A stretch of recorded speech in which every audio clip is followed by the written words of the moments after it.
Lowpod, tu red de podcasting, presenta Trincheras Ocultas, no dar cabida en la historia a ciertas historias. Lowpod, ¿nos oyes?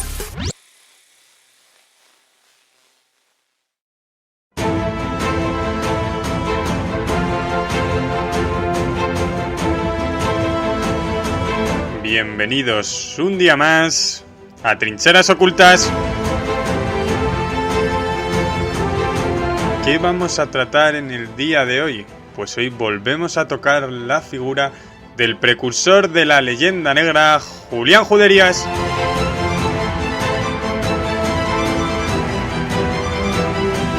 Hay que decir, el precursor en formato libro. Gracias a Julián Juderías, el término se convirtió más popular en la sociedad española. Antes, en cambio, ya sí que se había hablado de este tema en conferencias, por ejemplo en París, Emilia Pardo Bazán, o en Buenos Aires, Argentina, Vicente Blasco Ibáñez.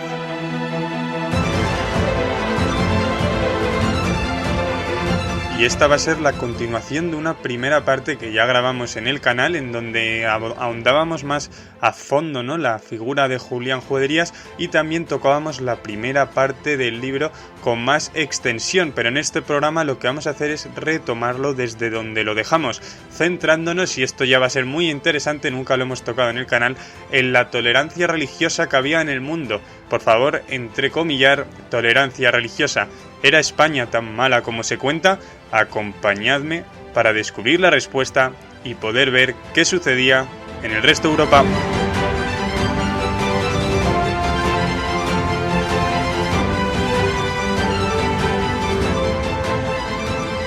Bueno, nos metemos ya de lleno en esta segunda parte del libro y Julián Juderías dice: los historiadores serios también exageraban nuestros hechos, y cita pues algún historiador conocido de la época. Y aquí quiere llegar a la reflexión de: ¿tenía el español que no hacer caso a un prestigioso historiador, por ejemplo alemán, que criticaba la figura de Felipe II? ¿O tenía que hacer caso en verdad a esa gente que decía que sí que existía una leyenda negra, pero estaba mal vista por la sociedad?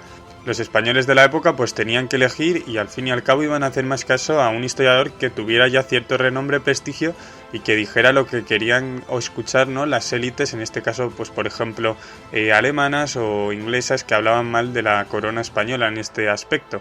Además, Macaulay asegura que la hegemonía del imperio de Felipe II no se había conocido hasta entonces, dominaba en todas partes, por encima incluso de Napoleón, ya que el francés nunca llegó a dominar los mares.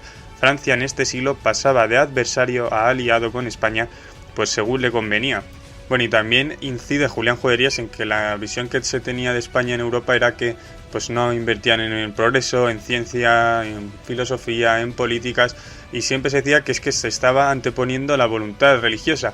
Julián Juderías, pues en estas fechas lo que hizo fue sacar nombres de políticos, jurisconsultos, hombres de ciencia y tratadistas para demostrar que en verdad en España sí que había esta gente, lo que pasa que no se le quería dar voz o no se quería reconocer que existieran, como podrían ser pues Ginés de Sepúlveda, Francisco de Vitoria o Domingo de Soto.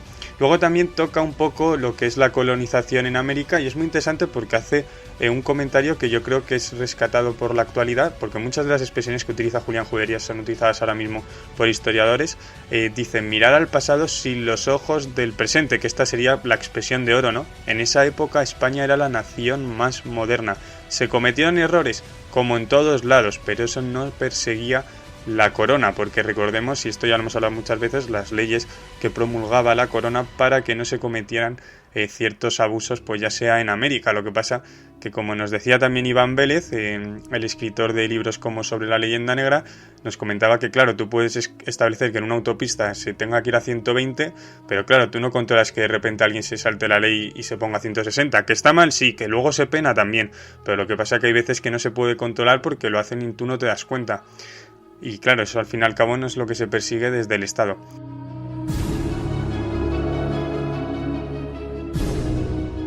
En la época, esto es interesante, la política y la religión iban de la mano. El catolicismo versus la reforma en este siglo. Eran guerras espirituales. Si se hubiera llegado a España, la lucha de pueblos hubiera sido por la religión, pero es que en todos los países de Europa se pegaban por eso y en España no sucedió, decía Julián Juderías. Teníamos además influjo en Francia, árbitros de la política italiana, el emperador de Alemania por lazos nos solicitaba ayudas, las ricas ciudades de Alemania y el francocondado nos pertenecían, el Papa nos consideraba su aliado más firme, el protestantismo su rival más poderoso, y finalmente presencia en las tierras de América y en las islas de Asia vírgenes aún por explorar, y esto reflejaba opulencia y poderío. Por eso no entiende Juderías que Inglaterra esté orgullosa de estos siglos de su historia y nosotros en cambio no. También Julián Juderías toca el tema de la Inquisición, no la defiende, hay que decirlo, pero demuestra que los historiadores crean un aurea de sensacionalismo en torno a este tribunal que en comparación al resto no tiene nada que envidiar. Y si os parece, vamos a entrar ya en los datos de las Inquisiciones, de las persecuciones religiosas en otros países de Europa.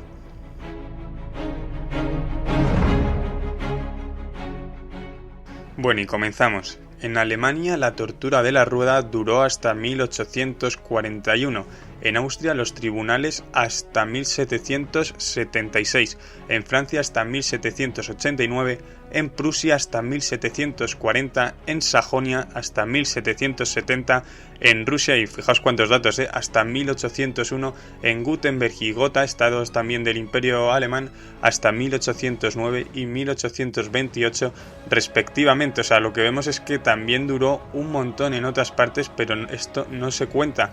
La brujería en Inglaterra causó más muertes que la Inquisición en toda su historia. Esto también es un dato que toca Julián Juderías. También toca, por ejemplo, el tema de la rebelión en Flandes, que cuando el duque de Alba pues mata es porque está en una guerra, pero no llegaron ni a las víctimas que dejaron los protestantes persiguiendo a los anabaptistas. En Europa nos trataban de inquisidores, en América de exterminadores. El relato de siempre que fuimos allí a hacer un exterminio.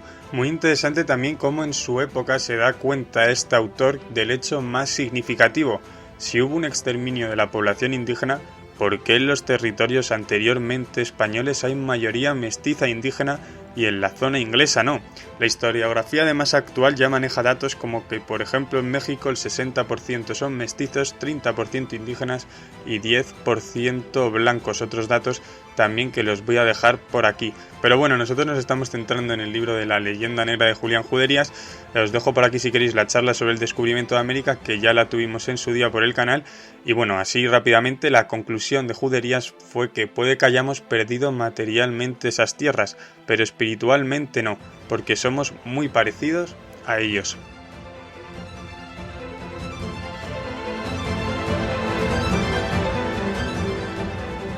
Bueno, y nos metemos ya en la tolerancia en otros países. Vamos a empezar con Alemania, siglo XVI y XVII, vamos a recordarlo.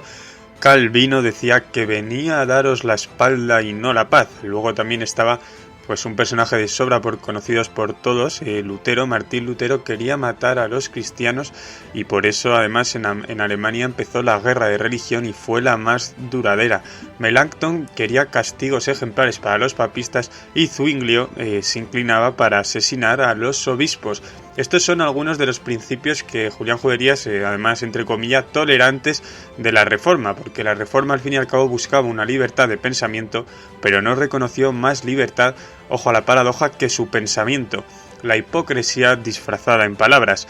Cuando Lutero huye al castillo de Wartburg porque le persigue el emperador, surge una revuelta de campesinos. Y ojo aquí, porque los campesinos pues querían una anarquía, todo es de todos, y el alemán pide a los nobles frenarla a la fuerza.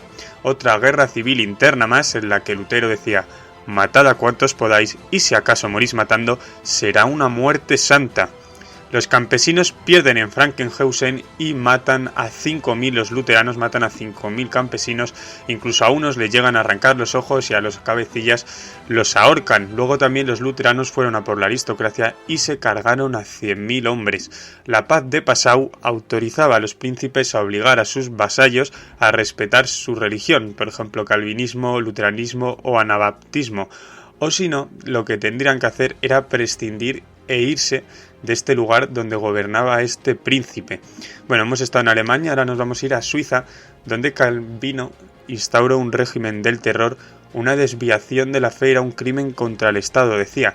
58 sentencias de muerte en 5 años en Ginebra, 76 destierros en una ciudad que no sobrepasaba los 20.000 habitantes. Bueno, y pasamos ahora a Inglaterra y nos encontramos que Isabel, cuando llega al trono, que recordemos llega después de María I, que era católica, y también después, antes de todo, estaba Enrique VIII, que rompió con Roma, que se casó con Ana Bolena y pasó del catolicismo pues al anglicanismo, que es lo que ahora mismo prima en Inglaterra. Bueno, Isabel, para no irnos por las ramas, Isabel cuando llega al trono prohíbe la celebración de los ritos de la Iglesia romana bajo pena de cárcel.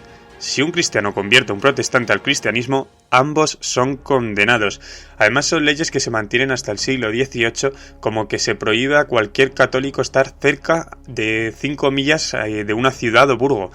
Se prohibían además reuniones de 5 personas en el rito de una muerte que no fuera anglicana. Madre mía, y ahora nos vamos a Francia, donde pues nos encontramos por ejemplo los asesinatos de Coligny, de Enrique III, de Enrique IV, la noche de San Bartolomé, que según Voltaire los burgueses de París asesinaron, destriparon y arrojaron por las ventanas a los hugonotes aquella noche. Encima gritaban milagro. El martirologio calvinista asegura unas 15.000 muertes en Francia y Brantón pues sitúa en 4.000 las muertes que sucedió aquella noche, en la noche de San Bartolomé. Francia en los siglos XVI y XVII pues estaba de guerras continuas entre protestantes y católicos que buscaban matar y dominar al otro bando. Bueno, aquí hemos visto cómo está la tolerancia religiosa, siempre me gusta entrecomillarlo, pero bueno, ya lo estáis sobreentendiendo, en los siglos XVI y XVII según Julián Juderías. Ahora nos vamos a ir a la brujería, y esto también es muy interesante porque de aquí sí que se ha sacado mucho para la leyenda negra. En comparación con los demás países, España no quemó apenas brujas, asegura Julián Juderías. En Alemania, sobre todo después de la Reforma, se escuchaban expresiones como las de Matías de Kenneth, que decía «fuego siempre, este es el mejor consejo». Y todo surge en Alemania a mediados del 15 hasta el 18, en donde por ejemplo en Bamberg queman a 600 brujas, en Würzburgo a 900, 500 en Ginebra y en Loreno un juez a 800. Pues en Inglaterra no se quedan cortos tampoco y queman a 40.000 brujas, y en Escocia 17.000. En Francia, el Parlamento de Tolosa quemó una vez a 400 brujas. El magistrado Remy afirma haber hecho lo mismo con 800. En Suecia, la aldea de Mora, en un día se mataron a 23 brujas y se sometieron a 36 castigos. En Polonia, todo un pueblo fue sometido debido a que sospechaban a que había un montón de brujos entre ellos. En Estados Unidos tampoco se libraron y, según es el tema en Holanda, se vieron obligados a decapitar en Nass en un día a 24 brujas. Y aquí acabaría la brujería, y hay que decir que Julián Juderías se informa un montón para hablar de esto y tiene un montón de bibliografía que lo podemos ver a lo largo de su libro. Vamos a volver con la intolerancia, y es que en el siglo XVIII en Francia pues estaban Luis XIV, Luis XV y Luis XVI. Tras la guerra de los 30 años, Luis XVI decide perseguir a los calvinistas que tienen que huir, principalmente a Países Bajos. En Francia se les quitó a sus hijos para convertirlos al catolicismo, se les confiscó bienes y empleo. Según Voltaire, unas 50.000 familias abandonaron Francia tras la revocación del Edicto de Nantes, una diáspora en toda regla. Los judíos y protestantes nunca tuvieron cabida en este momento en Francia. Luego ya llega la Revolución y con la Comuna de París se prohíbe el culto público hasta de los católicos, todo en nombre, fijaos, de la República Nueva. Años de terror. Nos vamos ahora a Inglaterra, y es que el desprecio en el siglo XVIII está para todo lo que venga, sobre todo de los católicos de Irlanda, y yo creo que este hecho ya es muy conocido. A ver si hago algún día un vídeo sobre Inglaterra e Irlanda, esa lucha que mantienen o han mantenido a lo largo del tiempo. Luego Suecia, solo valía su iglesia y se pedía no viajar al extranjero para no contagiarse de herejía. En Rusia, con Catalina II, que por cierto era amiga de Rousseau y también de Voltaire, se empezó a perseguir a católicos y judías todo lo que no tuviera que ver con la ortodoxia. Y en Suiza, peleas entre Ginebra, que recordemos es como la Roma de los calvinistas, y Friburgo, la ciudadela de los jesuitas. En Estados Unidos, pues ahí llegan los puritanos ingleses huyendo de las persecuciones religiosas. En los siglos XIX sigue la intolerancia. En España pues estaban las guerras civiles con Fernando VII, pero es que la última guerra de religión fue en Suiza, llamada Sonderbound. En Austria, ser judío era ser sinónimo de no tener religión. En Francia, en las leyes sí, pero en las costumbres no. En Inglaterra, por ejemplo, tienes que profesar religión no puedes ser ateo, no puedes tener en esto libre albedrío. Y por todo esto quiere llegar Juderías al final del libro a una conclusión y me parece súper interesante y la voy a decir ahora mismo a ver qué os parece. No digamos como dicen en Europa y repiten algunos españoles, que fuimos y seguimos siendo el país de la Inquisición y la intolerancia. No repitamos que fuimos más crueles que los demás en caso parecido, ni que nuestra colonización fueron crueldades y codicias. Todo esto no responde a la verdad histórica, sino a una parte de ella exagerada y explotada hábilmente, asegura Julián Juderías. Recordemos que esto lo hace un siglo ya pasado y darse cuenta de esto en ese momento pues tuvo mucho mérito porque, como hemos comentado, fue el precursor de los libros, porque antes ya se había utilizado el término en alguna conferencia, pero fue el que lo hizo conocido, ¿no?, por toda la sociedad española. Y sigue Julián Juderías: porque habremos podido ser intransigentes y fanáticos, pero no impusimos nuestro criterio en nombre de una libertad de pensamiento que era un sarcasmo, ni nos asesinamos unos a otros en los países donde reinaba la libertad, decían. Luego también me parece súper interesante, ya para acabar el libro, las palabras de Morel Fatio, que decía: la nación que cerró el camino a los árabes, que salvó a la cristiandad en Lepanto, que descubrió un nuevo mundo y llevó a él nuestra civilización, que formó y organizó la bella infantería que solo pudimos vencer imitando sus ordenanzas. Siento hacer el inciso, pero qué interesante esto de los tercios. A ver si dedico también algún vídeo a los tercios, que yo sé que muchos de vosotros os encantan. Que creó en el arte de una pintura del realismo más poderoso, en teología un misticismo que elevó las almas a una prodigiosa altura, en las letras una novela social, el Quijote, la nación que supo dar el sentimiento de honor su expresión más refinada y soberbia, merece, a no dudarlo, que se le tenga en cierta estima y que se intente estudiarla seriamente, sin necio entusiasmo y sin injustas prevenciones.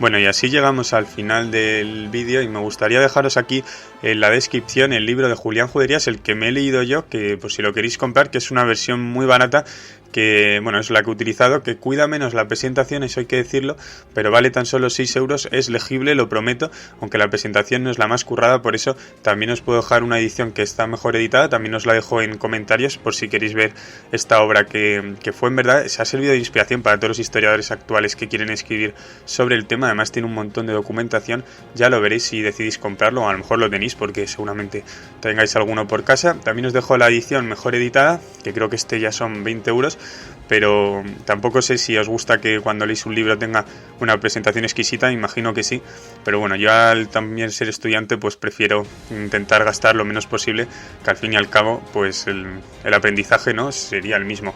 Y bueno, antes de acabar me gustaría anunciar que en los próximos días realizaré algún vídeo de geopolítica porque me apetece bastante, con temas interesantes pues como la represión en Rusia con Putin, el debate del Sáhara Occidental, qué debe hacer España en este lugar y el día a día de un periodista de guerra en Oriente Medio. Espero que también os guste, nunca dejaré de lado el tema de la leyenda negra, eso también lo quiero decir.